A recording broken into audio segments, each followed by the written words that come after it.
Boa tarde a todos. Vamos iniciar a segunda conferência deste seminário que vai incidir sobre dois estudos de caso e já explico porque dois. Inicialmente tínhamos 4 e a doutora Ana Dias Cordeiro, por razões profissionais, não pode estar presente e o doutor Carlos Ferreira Madeira, por razões pessoais, também não vai poder estar presente esta tarde.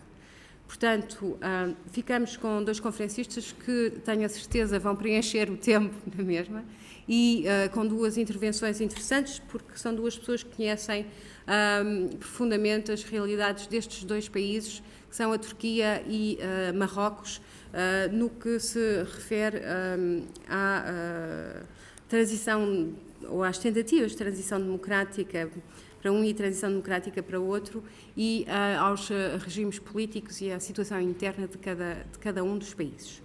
Eu iria passar a apresentar o professor Mohamed Bouzidi, que é professor convidado da Universidade Al-Akawen em Ifrane, Marrocos, não sei se bem se diz assim, mas em conversa há bocado soubemos que a história desta universidade melhor dizendo, tem uma história muito engraçada para o início. Não sei se vai contar. Foi professor, é doutorado, em Relações Internacionais pela Graduate School of International Studies da Universidade de Denver, nos Estados Unidos. Foi professor e vice-reitor na Faculdade de Direito, Economia e Ciências Sociais da Universidade Mohammed V em Rabat. Foi diretor-geral assistente da London-based International Planned Parenthood Federation e também presidente da Associação Africana de Ciência Política e da Associação Marroquina de Ciência Política. Tem vários livros publicados sobre assuntos relacionados com a gestão da população, a sustentabilidade de programas sociais e os serviços baseados na comunidade em África. É também autor de vários artigos sobre crescimento da população e desenvolvimento económico no Norte de África, política externa marroquina face à África subsaariana e desenvolvimento político em Marrocos. Vou-lhe passar a palavra. Mestre Pereira, muito obrigado. Ladies and gentlemen, I would like first to thank the Institute of National Defense for inviting me to talk about this subject, which is quite an interesting subject in terms of the position of the Moroccan people vis-à-vis the democratization process. And as Morocco just had on the 7th of September this year, general election, which was perhaps the freest and the cleanest election, it will be very interesting to see the future development on the basis of this. I would like first just to go into some kind of background which might be interesting in this regard. There are two concepts in politics which might be very important. In a sense, in order to understand the democratization process, perhaps not only in Morocco, but in the Muslim world in general, we have really to look at the position of the religious tradition with regard to this specific issue. Mr. Bruno Reis this morning was talking about the first caliph. Those are the first caliph, that means the first rulers, the 4 rulers which followed the Prophet, and he said that they were elected. And perhaps one has really to demystify some of the few things about this process 14 centuries ago. First of all, certainly they were selected, perhaps not elected, they were selected by a group perhaps of 30 or 40 people. So in a sense, that kind of legitimacy was not necessarily on the basis of the political will of the people, but rather on some kind of interest of that leadership which surrounded the Prophet at that time. The second thing is that those 4 caliphs, they relinquished power because they were assassinated. The first caliph, Abu Bakr, was assassinated in a mosque, by the way, to specify where. The second Caliph, Omar, was assassinated. The third Caliph, Uthman, was assassinated. And the fourth Caliph, Ali, was assassinated. So in a sense, if we are going to have some kind of looking at the Islamic tradition with regard to the change of regime, first of all, it was a very small minority which was involved in the process.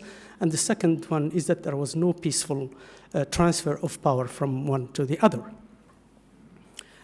So this is really, generally speaking, with regard to the Islamic world.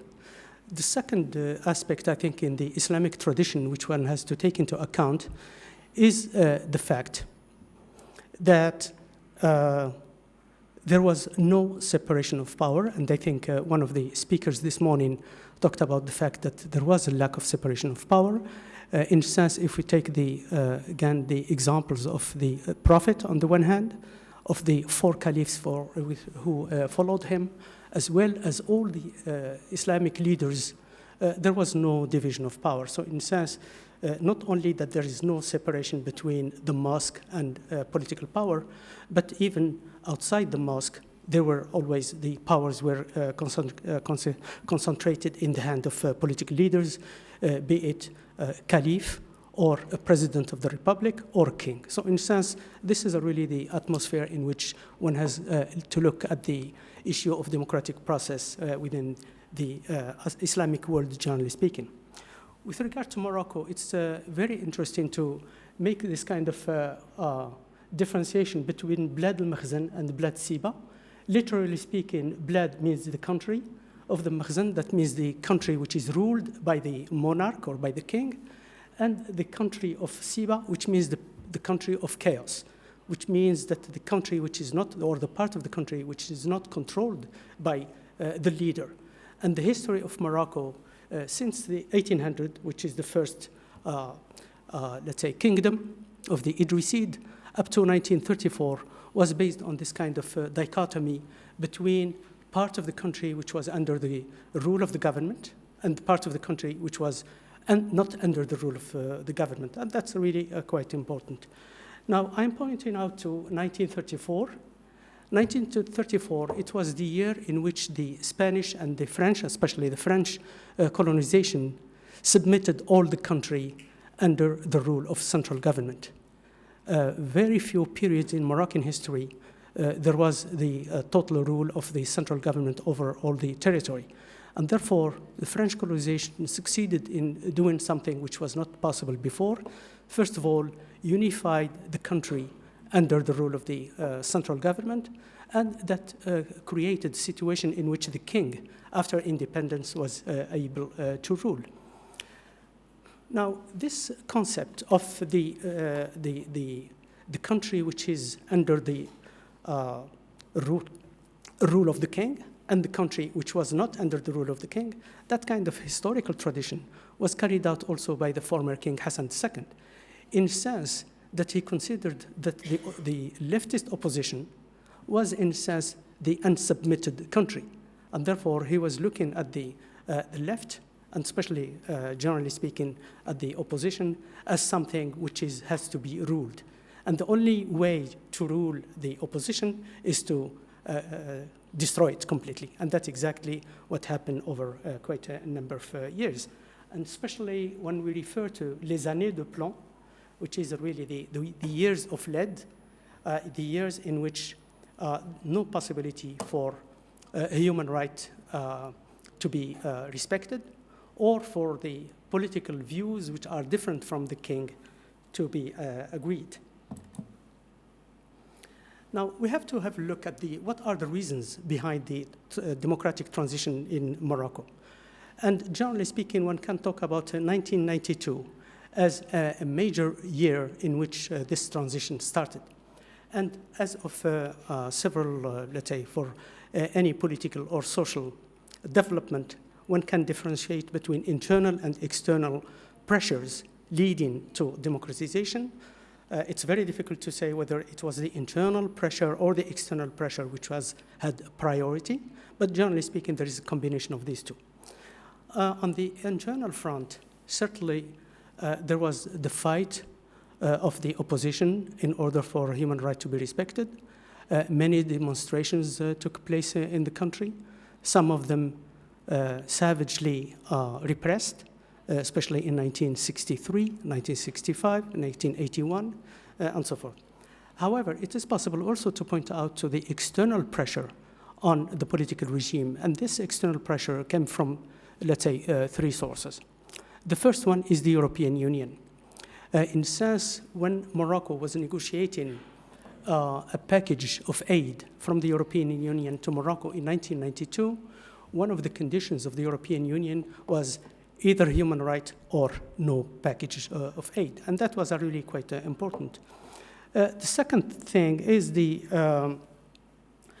issue of the opposition, especially among some European friends of Morocco, especially President Mitterrand, against the type of savage repression which took place.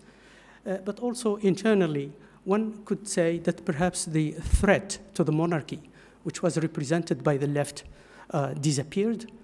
Probably the disappearance of the Soviet Union as a system, and therefore the potential alliance between any leftist group in Morocco and the Algeria and the Soviet Union disappeared.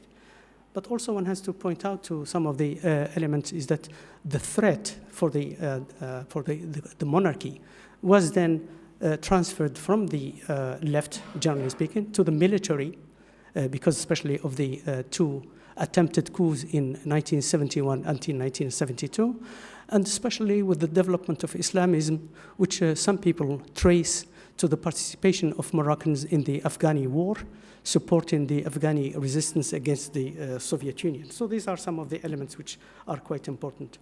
Again, as I said, for the external, there was the 1992 ultimatum by the European Union, but also when Mitterrand was saying that the repression of Morocco was gratuitous, because in a sense it didn't have really any raison d'etre. The left was disseminated, the opposition was just in shambles, and therefore there was no reason really to continue repression. But also it is possible that there was some kind of democratization ideology within the United States, which quite a lot of people felt that it was some kind of superficial, for a number of reasons. One is that the United States has supported dictatorship around the world when it suited the interest of the United States, and when it suited the United States in order to prevent perhaps some kind of radical Islamism, they started putting some kind of pressure on their friends. And all these elements led in 1995 to the political of alternance, which is the fact that the king opened up to the opposition, called upon the former socialist leader, Abderrahmane Yousfi, who was in exile in France, to return to Morocco, and made some kind of package in order to do that. Now, one has to say that the proverb said that old habits have a hard life and they don't die easily. So in a sense, despite the fact that Hassan II started this democratization process in 1995, it wasn't really sincere to a quite large extent. Certainly, there was signs that he was dying, and he wanted to have some kind of perhaps peaceful transition to his son, and therefore he did that. Now, Mohammed VI came as a breath of fresh air to the Moroccan society. The Vox Populi was saying that we were afraid of his father, but now we are afraid of for him, in the sense that he espoused a number of elements which were very important. Three things happened in this democratization process in Morocco under the Mohammed VI, who became king in 1999. The first one is repairing the damage done to human rights. The second one is more women equality, especially within the Mudawana, and I'll talk about it in a few minutes. And then the issue of fighting poverty through the National Initiative on Human Development. With regard to repairing the damage, I think Morocco took the example of quite a number of countries, especially South Africa, after the end of the apartheid, by creating some kind of equity and reconciliation commission. This commission was led by a person who spent 18 years in jail, It's not only jail, but it's rather a dungeon, which is called Tazma Mart in the south of Morocco, where people were condemned to very slow but a long process of going to death. So this person, Ben Zakri, became the leader of this organization. About 20,000 cases were studied. About 750 fate of disappeared was elucidated through this process. One thing that this commission didn't do is to condemn the people who perpetrated this type of violence and repression, because in a sense, where to stop? You cannot stop at a commissaire de police, you cannot stop at a minister, you have really to go up to Hassan II to start this type of condemnation. And therefore, the slogan of that commission was to heal, but without reopening the wounds, which were quite very, very important. Now, that was the first one. Second one in this kind of democratization process was to review the family law, which in Morocco is called Mudawana, which is just the text. Practically, is the when people say that Sharia, the only aspect of law which is based on Sharia in Morocco is the family law. All the other laws are secular laws, mainly from the Napoleonic Code of the 1810, up to the laws which were introduced by the French after the colonization. But with regard to the Mudawana, it was quite important because the text which was adopted in 1956 through some kind of consensus of the political leadership was very detrimental to women's rights. And therefore, women organizations were fighting in order to change this Mudawana. But again, the political parties never had the type of courage to put the things forward, and it really one had to wait for Mohammed VI to change this in favor of women, especially with regard to the right for marriage and divorce, the issue of having the children after the death of the husband and so forth. But then, as in everything, there is a wide gap between the new reality, which is very progressive, and the practice, especially by traditional and conservative judges. The third initiative, which was before this democratization started, is the National Initiative on Human Development. In the sense that 50 years after independence, it's very clear that all political parties have neglected the poor, have neglected as well the rural areas in general. And this led to a very massive scale of poverty among the people, with something like a third of the Moroccan population living under poverty, especially in rural areas and so forth. So in a sense, the king has taken this kind of step. Now, the result of these three things, a human right, women's right, and social right, became associated with the king rather than the political parties. And that is something which is positive on the one hand, but negative because people started mistrusting the political parties, as we will see at a later stage. You give me 5 minutes before you show me when to stop? Okay. Then those three things were quite fundamental before we moved to the real democratization at the, let's say, from the political perspective. And I think the comment which was made this morning by Mr. Mayor is really very important in differentiating between the extension of civil liberties and human rights and political freedoms on the one hand, and the consolidation of democratization process on the other, because we might find one without really finding necessarily the second in some kind of continuous fashion.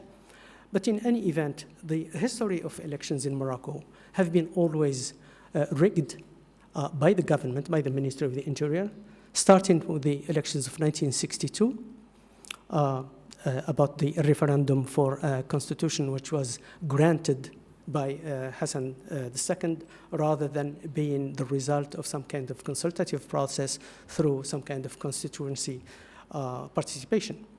The elections of 1997 can be considered as semi-clean, not 100% clean. Perhaps even the elections of in 2002 were quite clean, but not really fully. It's only in 2007 that one can really ascertain that the elections were fully clean. And that was ascertained by quite a number of organizations from the European Union, State Department, the European Parliament.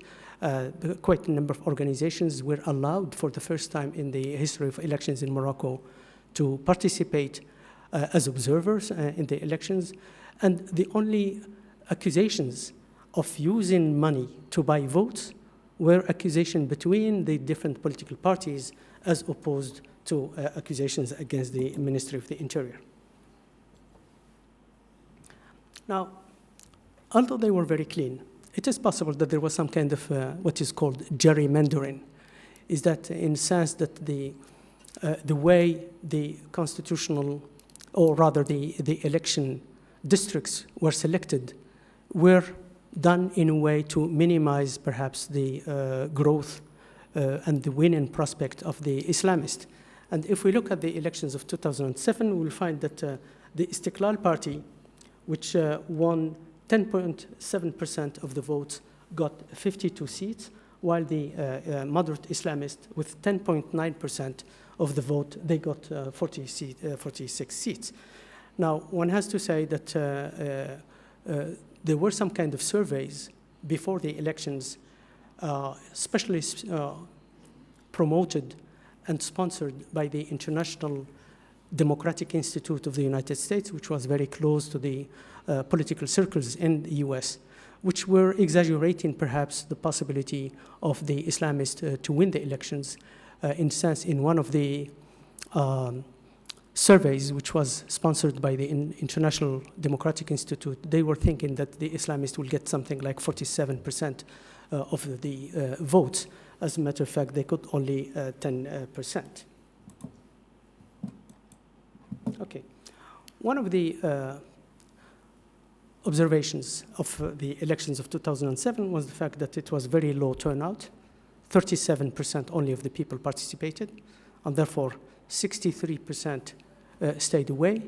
And out of the 37% of participation, about 19% of the votes were not valid, either because of the confusion of people between the numerous parties which participated in the election, or it was also perhaps because the directives of the radical Islamists who tried to convince people not to go to the poll. So in a sense, at this point, and in the absence of any real credible analysis of the abstention, one doesn't know to which extent the abstention was a political boycott on the basis of directives by the radical Islamists, or because of the disenchantment of people, by the people of this election. The lowest turnout was in Casablanca, in Grand Casablanca, 27%, which is quite very good. Another element which is really quite important in this regard, which is going to lead to whether the democratization process will be consolidated or not, is the balkanization and the disaggregation of political parties. Between 33 and 36 political parties participated in the election, which is a huge number compared to the potential of the political socialization in the country. It's almost like the Republic of Weimar in Germany between 1918 and 1933, in which there was this kind of balkanization. But again, the balkanization and the lack of participation can be also related to the fact that people are not happy with the political parties. Now, having arrived to the 2007 elections, what are the challenges for the consolidation of democratization? Perhaps there are four things that one has to take into account. One is the poverty and its manipulation, especially by the radical left. The second one is what in the public opinion at this point, people are saying, if we have a king like this one, who needs political parties? Because the king has done quite a number of progressive things that parties were not able to do before. The third one is the issue of corruption. And finally, are we going to stay with the presidential monarchy? Because of short of time, I will skip the first three. Can it be that we might have consolidation of democracy? The question is really with regard to two things. Whether we are having some kind of extension of freedom, which has taken place certainly to a large extent, except when the press attacks the person of the king, there is a total freedom of expression. The second thing is that whether the new king can accept the idea of separation of power. Now here there are quite a number of interesting things. After the death of General Franco in Spain, King Hassan went to the funerals and advised the new king, Juan Carlos. He told him, don't follow the example of the British monarchy or the Scandinavian monarchy. Monarch has to rule and reign and govern all at the same time. Probably King Juan Carlos listened to him very politely, but he did not follow that example and that advice. Now, what happened to Mohammed the Sixth? In an interview on the practically June 2007, when the country was going into the elections, he was asked by a Spanish newspaper about this issue of the separation versus the concentration of power. And his reply that monarchy c'est une monarchie citoyenne, it's a citizen monarchy that cannot be contained in a reductionist framework of the old concept of separation of power. And he added that the Constitution guarantees a number of powers to the parliament, to the judiciary, to the executive, but these are different from the powers of the monarchy. So in a sense, he's going to maintain the situation as it is at this point. And therefore, the question which might arise at this point is, are we going to use the elections of 2007 as a platform for consolidation of democracy, or whether we have arrived to a terminus of this democratization process? And my feeling from the analysis which have been made lately is that we are rather at a terminus for the next 5 years. Thank you. Vou apresentar agora o próximo conferencista, que é o professor Didier Billion, é professor de História e Geografia e detentor de doutoramento em Ciência Política, é membro da Educação Nacional e integrou o Instituto de Relações Internacionais e Estratégicos em 1991 como perito em assuntos relacionados com o Médio Oriente e com a Turquia contemporânea em particular. É desde 1998 diretor de estudos do IRIS e desde 2002 o vice-presidente deste instituto. É autor de inúmeros artigos em várias revistas francesas, entre as quais a Ramsès, la Revue Française de Géoéconomie et Géopolitique, le Dictionnaire historique et géopolitique du XXe siècle, entre outras. Além disso, também contribui com vários artigos para o Atlas des Relations Internationales, o Atlas des Guerres e l'Année Stratégique. Didier Billion também é autor dos livros La politique extérieure de la Turquie, L'enjeu turc, e dirige também várias publicações como Le rôle géostratégique de la Turquie e Actualité de l'État palestinien.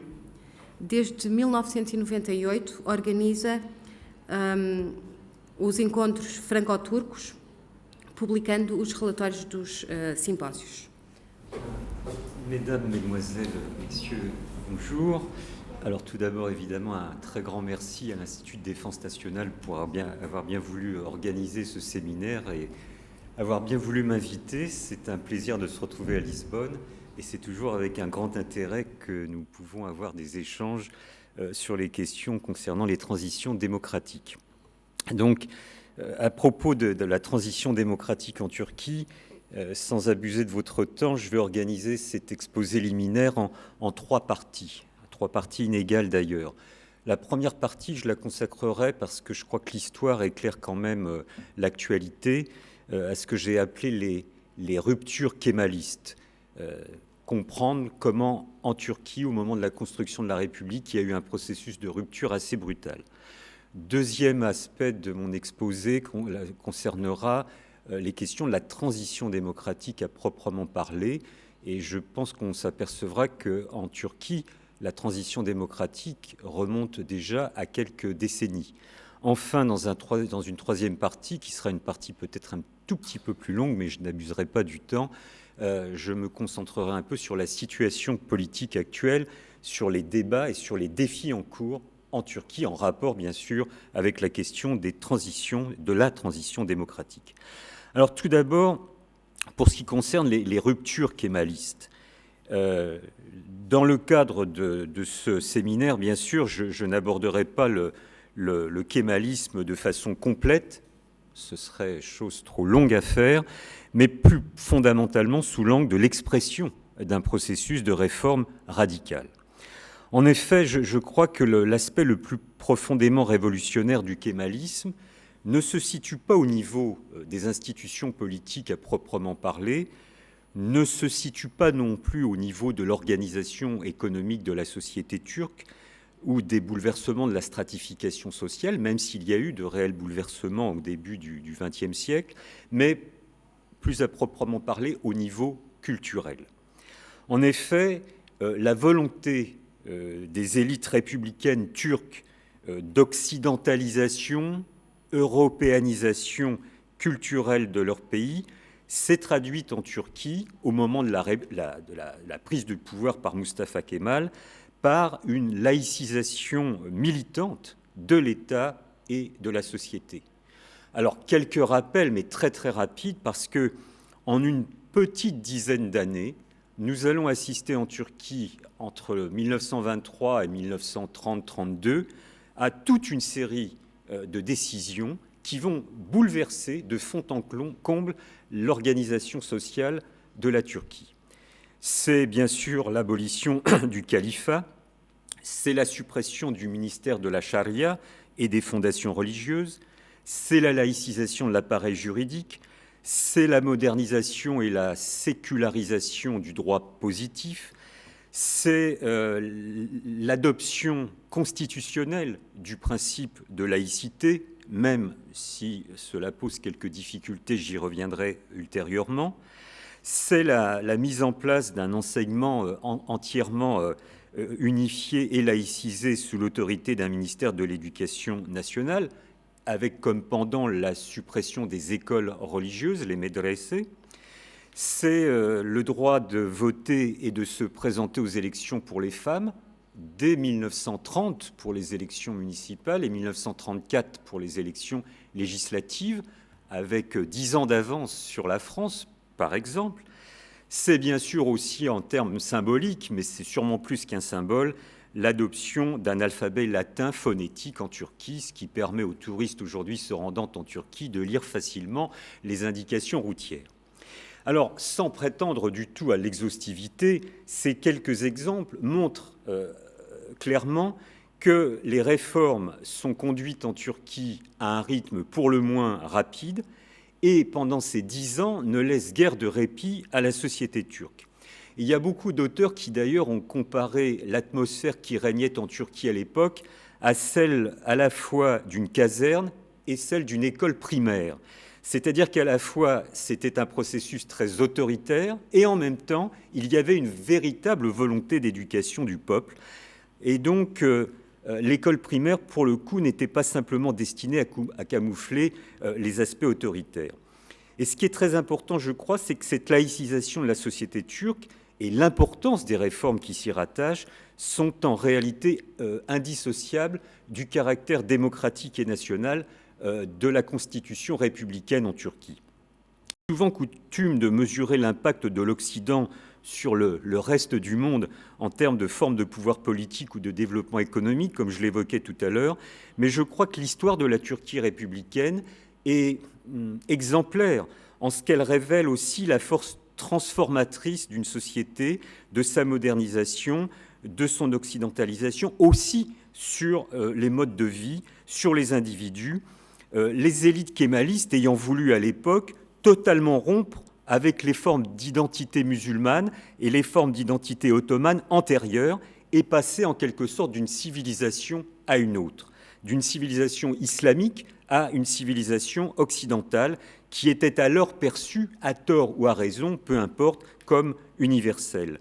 Et ce qui est aussi intéressant, c'est que les élites kémalistes, les élites dirigeantes de l'époque, définissaient une sorte de mission civilisatrice à l'égard d'un peuple musulman qu'ils considéraient comme ignorant.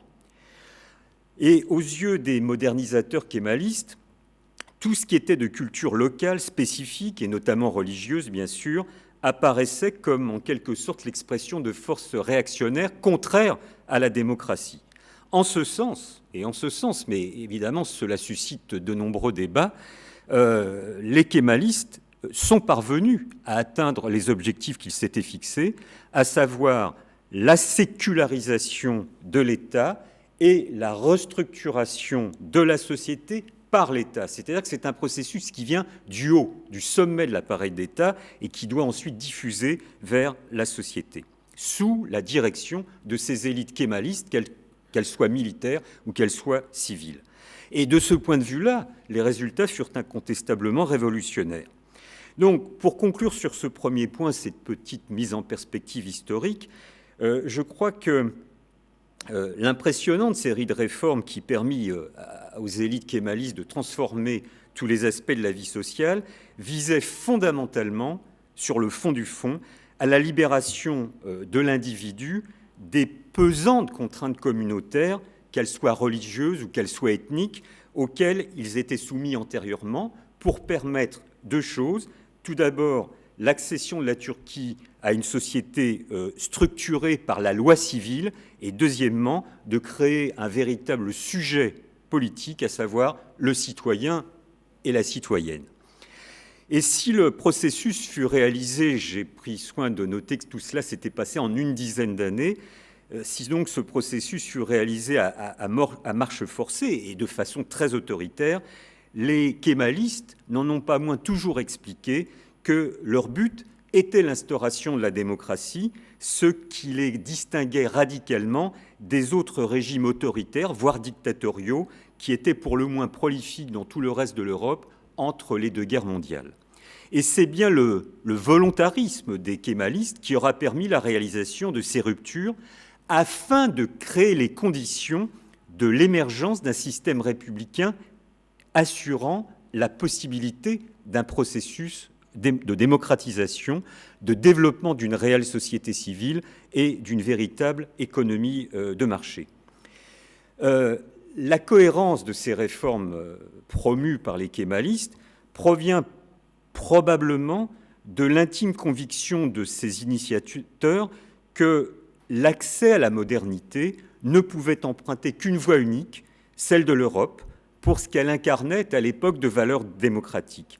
Et n'en déplaise à ceux qui sont très critiques vis-à-vis du régime kémaliste, je crois que finalement, même si ce fut de façon très autoritaire, c'est la mise en œuvre des dites réformes qui a permis le passage au multipartisme et la mise en pratique d'un système politique promouvant l'alternance. Ce qui me permet de passer au deuxième point, à savoir la transition démocratique.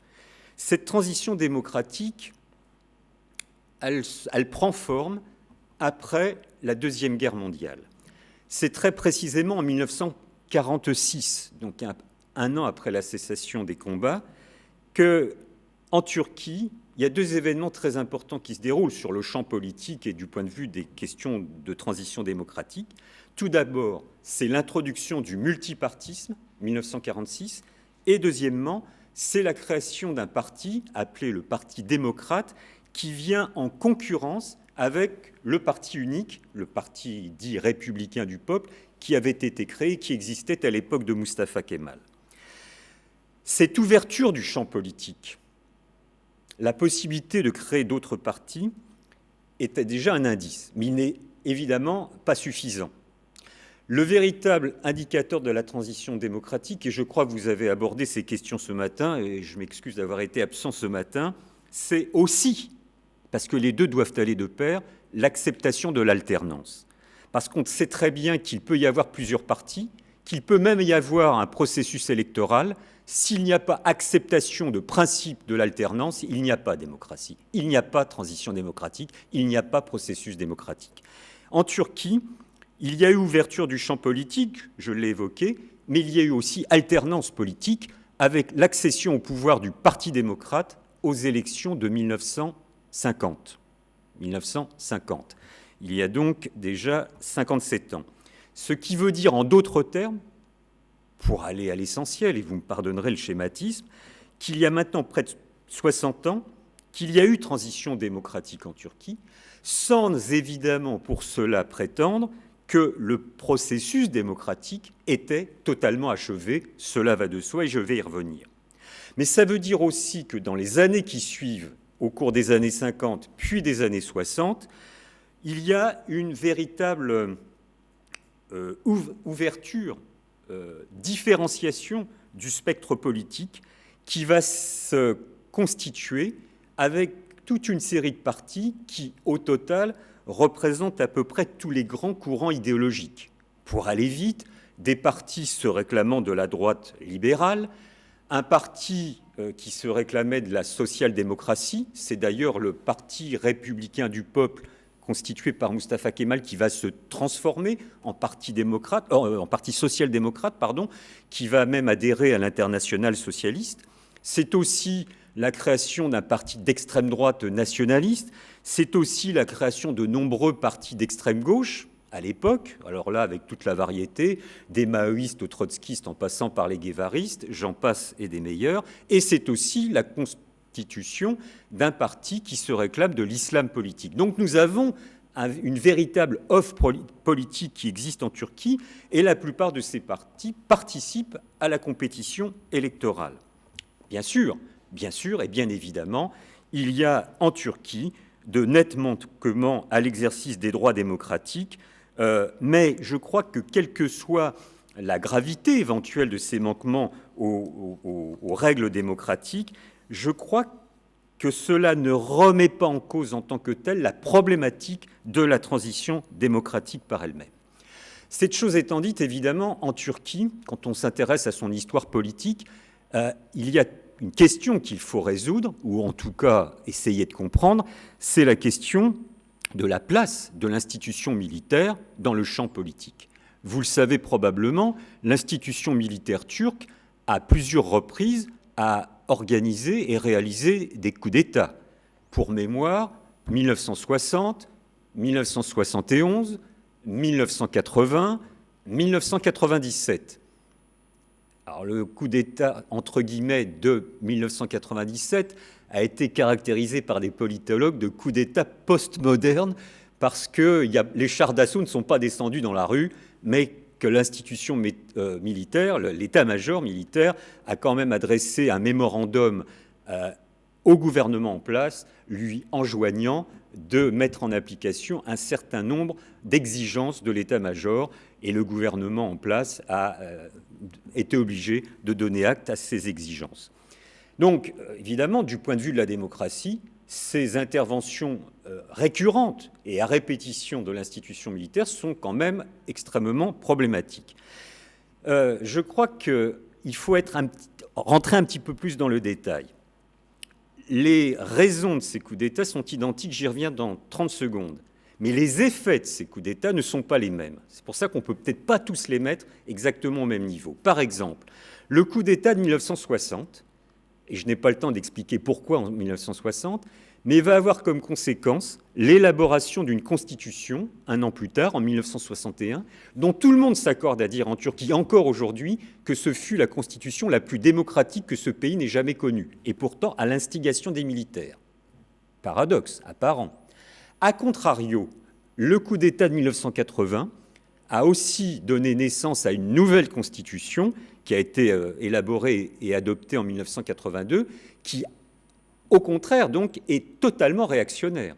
C'est une constitution assez extraordinaire où, quand on l'analyse point par point, on s'aperçoit que l'État est beaucoup plus protégé que l'individu, ce qui, quand même, pour une constitution, est assez paradoxal.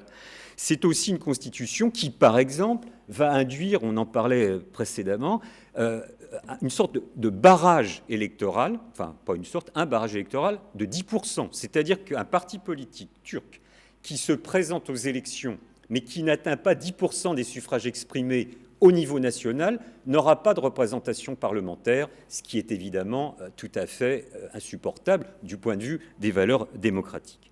Alors maintenant, essayons de comprendre quelle est la logique de la récurrence de ces coups d'État.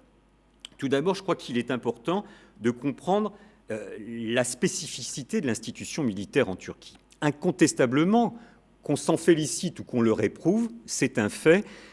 L'institution militaire turque est consubstantielle non seulement à l'Empire ottoman, mais aussi à la proclamation de la République, puisque Mustafa Kemal lui-même était militaire et que toutes les réformes que j'ai brièvement évoquées tout à l'heure, à son initiative et à l'initiative de ses conseillers, qui tous étaient des militaires de haut rang.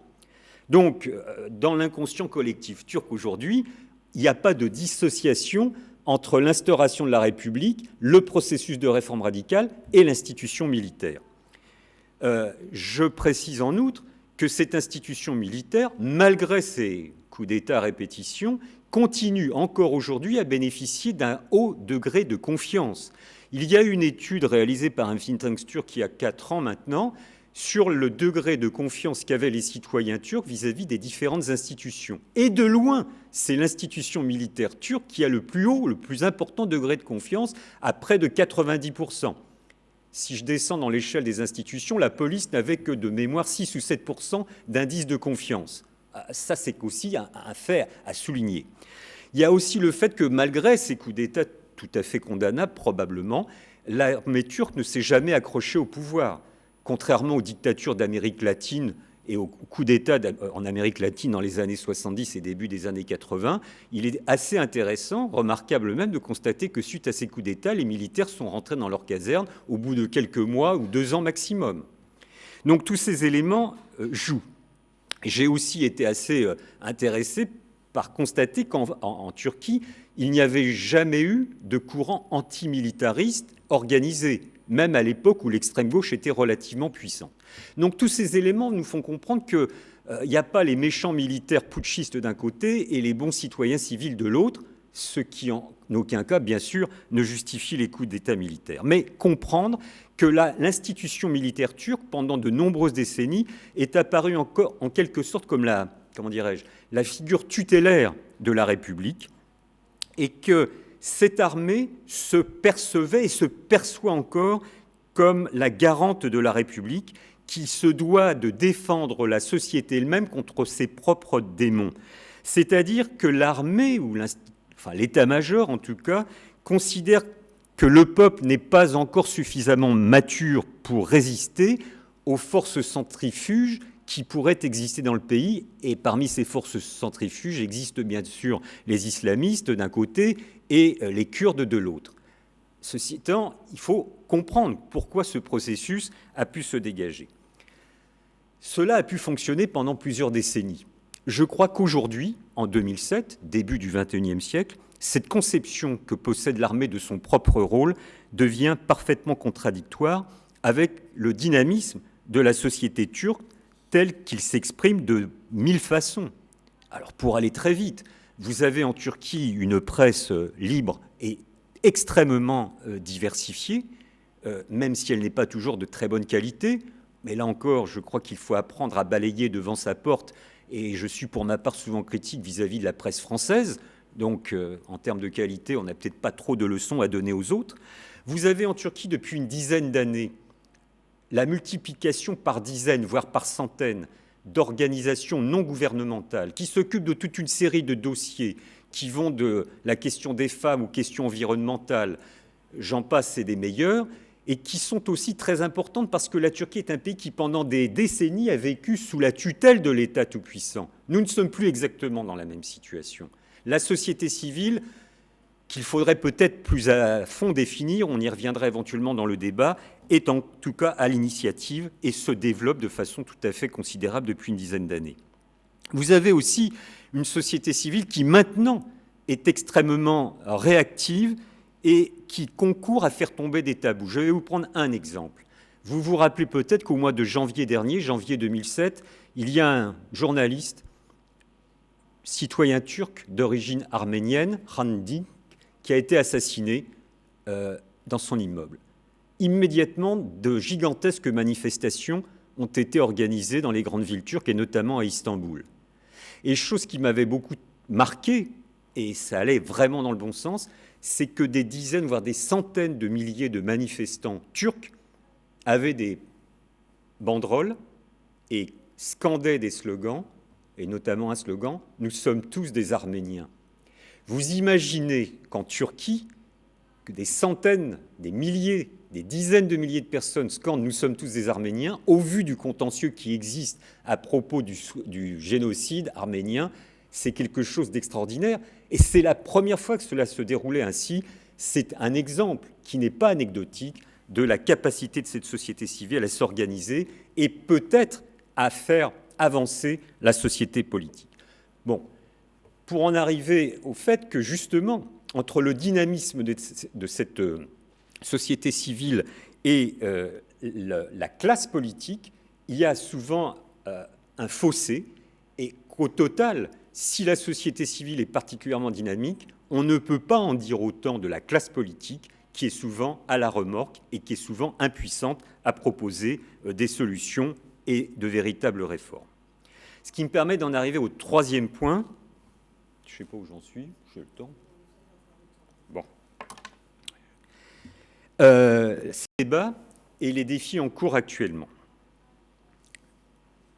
Pour aller à l'essentiel, on pourrait résumer l'enjeu des débats actuels par un slogan, ou par une formule plutôt, c'est laïcité versus démocratie. Pourquoi ? Parce que vous avez en Turquie une partie de la population qui est profondément occidentalisée, que l'on trouve notamment dans les grands centres urbains, et qui a peur, je crois qu'on peut utiliser ce mot, que lui soit imposé un mode de vie qui ne respecterait plus les idéaux laïques et républicains. Pour parler clair et aller au bout du raisonnement, c'est bien évidemment la question de l'islamisme qui est posée, ou plus exactement celle de la perception, de l'analyse que l'on peut faire de ce fameux parti de la justice et du développement qui est arrivé au pouvoir en 2002 et qui, lors des dernières élections législatives anticipées du mois de juillet 2007, a remporté une victoire assez éclatante, puisque parti sortant, ayant exercé le pouvoir pendant presque 5 ans, il a quand même atteint un score de près de 47% des suffrages exprimés. Ce parti, il faut le comprendre, l'analyser. Et il y a beaucoup de questions qui se posent à son encontre. Est-ce que oui ou non ce parti représente un danger pour les libertés démocratiques ? Est-ce que oui ou non ce parti cherche à briser les valeurs laïques en Turquie ? Est-ce que ce parti cherche à infiltrer l'appareil d'État pour un jour prendre le pouvoir, instaurer la charia, c'est-à-dire l'ordre islamique ? En d'autres termes, c'est l'expression qui revient souvent en Turquie. Est-ce que oui ou non ce parti a, je cite, un agenda caché ? C'est-à-dire que ces islamistes avanceraient à visage couvert et un jour imposeraient leurs lois. Tout d'abord, je tiens à rappeler qu'en Turquie, les forces qui se réclament de l'islam politique peuvent s'exprimer et s'organiser en partie depuis plusieurs décennies, puisque le premier parti qui s'est réclamé ouvertement, publiquement de l'islam politique a été créé en 1969. Donc c'est quand même pas tout à fait hier. Et que depuis lors, les forces de l'islam politique ont été intégrées au jeu politique. Et le jeu politique, comme on le sait, en Turquie comme partout, c'est aussi un jeu de compromis. Je n'ai pas dit de compromission, de compromis, de négociation. Eh bien, les partis qui se réclament de l'islam politique en Turquie ne font pas exception. Quelle est sa nature aujourd'hui ? Un parti islamique, un parti islamiste, un parti islamiste modéré, c'est une expression qu'on entend souvent, un parti conservateur démocrate, tout cela se discute. En tout cas, je ne crois pas qu'on puisse dire purement et simplement que le parti de la justice et du développement soit un parti réactionnaire et antidémocratique, comme certains le prétendent en Turquie. Je considère pour ma part que ce parti de la justice et du développement, l'AKP, avec son acronyme en turc, est un parti qui représente peut-être une nouvelle forme de l'islam politique qu'on pourrait peut-être qualifier, mais à la limite, peu importe les qualificatifs, de néo-islamisme. Je m'explique. L'islam politique traditionnel en Turquie ou dans d'autres pays cherche à transformer et cherche à islamiser la société par le haut, en prenant le pouvoir. Le néo-islamisme tel que le représenterait le Parti de la justice et du développement viserait pour sa part plutôt, à mon avis, à répondre aux besoins de spiritualité, aux besoins de morale de la population, sans pour cela vouloir procéder à une transformation radicale de la dite société. D'autant qu'à mon avis, les aspirations de l'AKP, le Parti de la justice et du développement, sont plutôt démocratiques au niveau politique. Il accepte le jeu parlementaire, il ne remet pas en cause le résultat des élections, d'autant que pour le coup elles lui sont favorables. Par contre, ce parti en question est très profondément conservateur au niveau social et culturel, notamment la vision du rôle des femmes dans la société. Ça, c'est incontestablement un gros problème et une grosse difficulté. Et puis, par ailleurs, au niveau économique, incontestablement, le Parti de la justice et du développement est un parti libéral au niveau économique. C'est clair et net. L'ancien ministre de l'économie et des finances, M. Babacan, qui depuis est devenu ministre des Affaires étrangères, a fait toutes ses études dans de grandes écoles de commerce aux États-Unis. Et il prône un libéralisme économique de bon aloi. Donc, vous voyez, la vision des islamistes un peu réductrice ne peut pas s'appliquer à ce parti, me semble-t-il. Je crois que ce parti, d'un point de vue sociologique, il représente plutôt une certaine partie des classes moyennes turques qui cherchent à acquérir une place dans la société en opposition aux élites kémalistes qui, depuis les ruptures kémalistes que j'évoquais tout à l'heure, ont en quelque sorte monopolisé les strates de décision politiques ou économiques, et qui a une sorte de revanche ou de tentative de prendre toute leur part de responsabilité dans ce processus de modification du statut et de la fonction des élites en Turquie. En outre, ce parti a l'avantage, si je puis dire, de son point de vue en tout cas, que de ne pas seulement être l'expression des classes moyennes qui cherchent à participer de l'ascension sociale, mais qu'il s'est constitué aussi une base électorale dans les catégories les plus pauvres de la population, ce qui en fait un parti interclassiste qui ne peut donc se réduire à l'expression de la colère des masses les plus appauvries. C'est donc un parti plus compliqué qu'on veut bien le présenter souvent.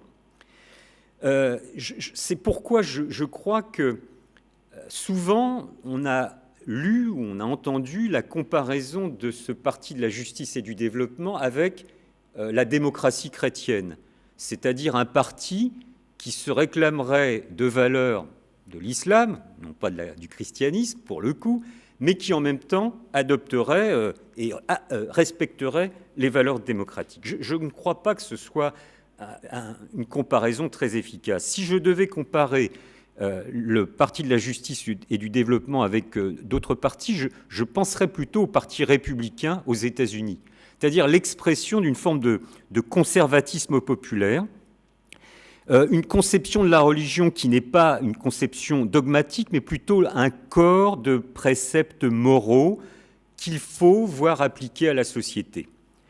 C'est-à-dire la religion interprétée comme le vecteur de valeurs sociales qui doivent en quelque sorte guider le comportement quotidien. Et ça ressemble beaucoup à une partie de ce que constitue le Parti républicain aux États-Unis. Alors bien sûr, ce parti, qui est un jeune parti, puisqu'il s'est créé en 2001, qui a su rassembler des hommes et des femmes de divers horizons politiques, de différentes catégories sociales, comme je l'ai très rapidement évoqué, est un parti très hétérogène. Pour l'instant, il est assez soudé, assez unifié, parce que son leader, M. Erdogan, l'actuel Premier ministre, arrive à fédérer toutes ces sensibilités. Y parviendra-t-il encore très longtemps? Franchement, je n'en sais rien.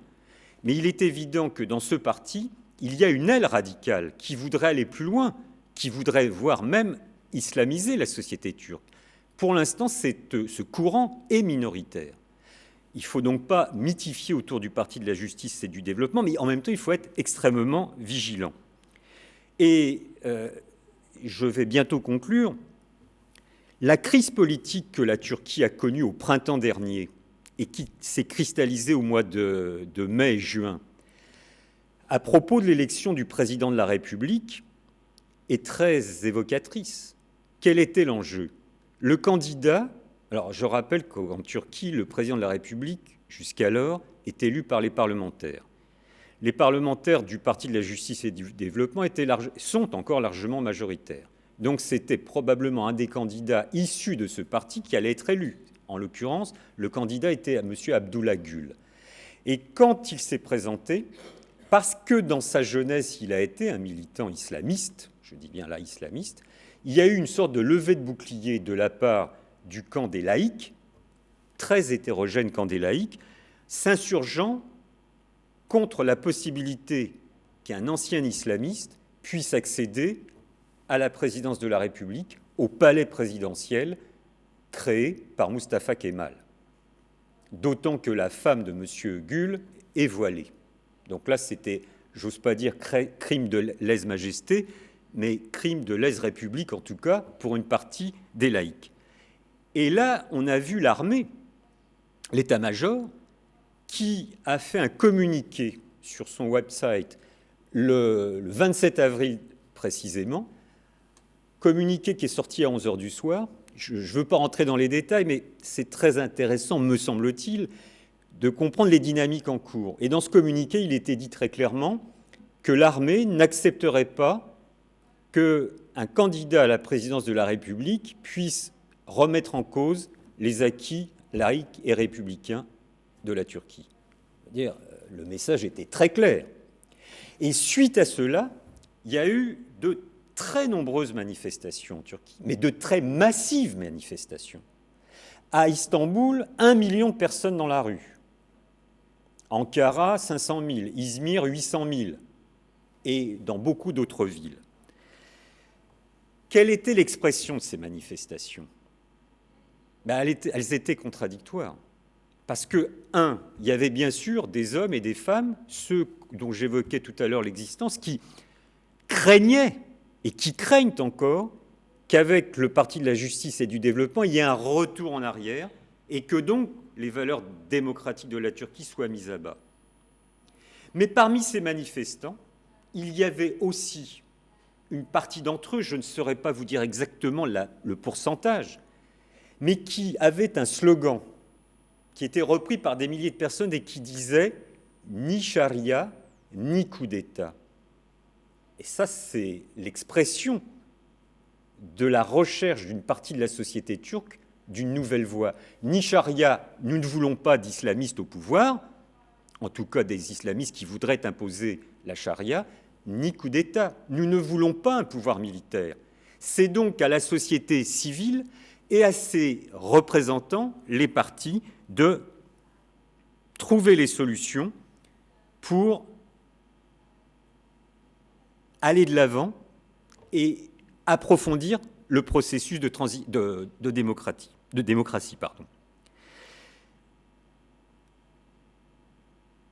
Ces manifestations qui ont tenté d'être instrumentalisées n'ont pas fonctionné, puisqu'il y a eu des élections législatives anticipées au mois de juillet, et que, comme je le disais précédemment, le Parti de la justice et du développement a eu 47% des suffrages exprimés.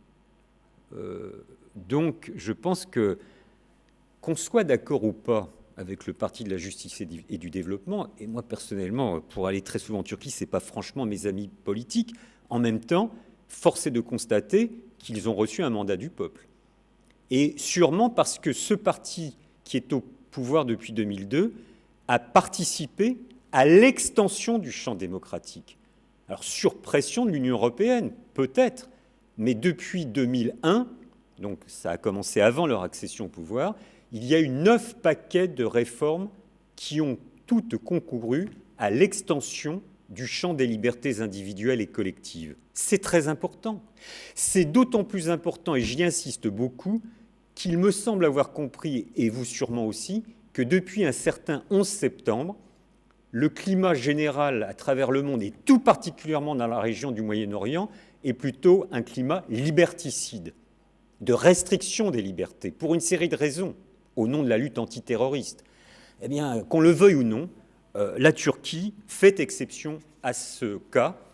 Et il y a donc plutôt extension des libertés démocratiques. Ça ne veut pas dire que toutes les questions sont résolues, bien loin de là. Et l'actualité la plus brûlante, avec la question kurde et la question du PKK, nous rappelle, et je ne veux pas réduire la question kurde à la question du groupe terroriste PKK, mais nous rappelle que cette question, elle n'est pas résolue sur le fond. Donc la Turquie se trouve toujours encore confrontée à de nombreux défis. Je crois que, pour terminer, l'enjeu, c'est bien sûr d'approfondir toujours plus, non seulement les lois démocratiques et en voter toujours qui élargissent le champ des libertés démocratiques individuelles et collectives, c'est aussi la bataille permanente pour faire appliquer ces lois, parce que voter une loi, c'est bien, la faire appliquer, c'est encore beaucoup mieux. Et ça sera l'expression d'un combat politique. Et la société civile se devra de faire pression sous différentes formes, syndicales, ONG, partis politiques, que sais-je encore. Le problème, c'est qu'aujourd'hui, vous avez l'institution militaire qui existe, qui, comme je l'ai évoqué, prétend incarner les valeurs et défendre les valeurs de la laïcité, sauf que les plans de l'institution militaire du printemps dernier n'ont pas fonctionné, puisque finalement, le parti de la justice et du développement a été reconduit avec encore plus de voix qu'aux avant-dernières élections, mais qu'en même temps, ce parti de la justice et du développement, même s'il a plutôt, pardonnez-moi l'expression, le vent en poupe grâce aux résultats de ces élections, n'est peut-être pas satisfaisant pour tous les Turcs, et heureusement d'ailleurs. Mais le problème, c'est que justement, aujourd'hui, il n'y a pas d'alternative politique à ce parti. C'est-à-dire que les forces d'opposition démocratiques qui veulent encore approfondir les droits, les libertés démocratiques, n'existent pas. Alors, il y a des regroupements de ci, de là. Et je crois que finalement, c'est le grand défi. C'est que la Turquie, elle accepte sur le principe l'alternance, je l'ai dit tout à l'heure, et depuis près de 60 ans, mais en même temps, il faut donner vie à ce principe d'alternance. Mais on ne peut pas reprocher au parti de la justice et du développement de ne pas créer une opposition. C'est quand même aux opposants de créer eux-mêmes leur propre parti. Donc, voilà un grand défi qui n'est pas réglé. Alors, il y a bien des tentatives de regroupement de ci, de là. C'est très important. La gauche en Turquie, par exemple, enfin, vous me direz, il n'y a pas qu'en Turquie. Elle est actuellement dans un état un petit peu comateux. Elle ne fait pas de proposition alternative au parti de la justice et du développement. Et voilà le grand défi, à mon avis, pour les années à venir, être capable, pour ces démocrates, pour ces républicains, de faire des propositions alternatives sans tomber dans l'opposition systématique au parti de la justice et du développement. Je crois que c'est possible, parce qu'en Turquie, il y a eu accumulation d'expériences démocratiques, d'expériences de coup d'État aussi, qui devraient permettre, j'espère le plus vite possible, mais quand personne ne sait y répondre, pour trouver ces solutions alternatives. Je crois que nous sommes dans la situation où les Turcs, je le souhaite en tout cas, sont dans le moment où, tout en s'appuyant sur les acquis du kémalisme, ils peuvent dépasser le kémalisme, parce que nous ne sommes plus en 1920. Nous sommes 80 ans plus tard. Mais je crois que c'est possible grâce à cette accumulation d'expérience. Alors certes, l'histoire, elle n'est jamais écrite à l'avance, mais espérons, parce que ça peut être aussi non pas un exemple, mais en tout cas un point de réflexion pour toute une série de peuples et de pays du pourtour méditerranéen. Voilà, je vous remercie.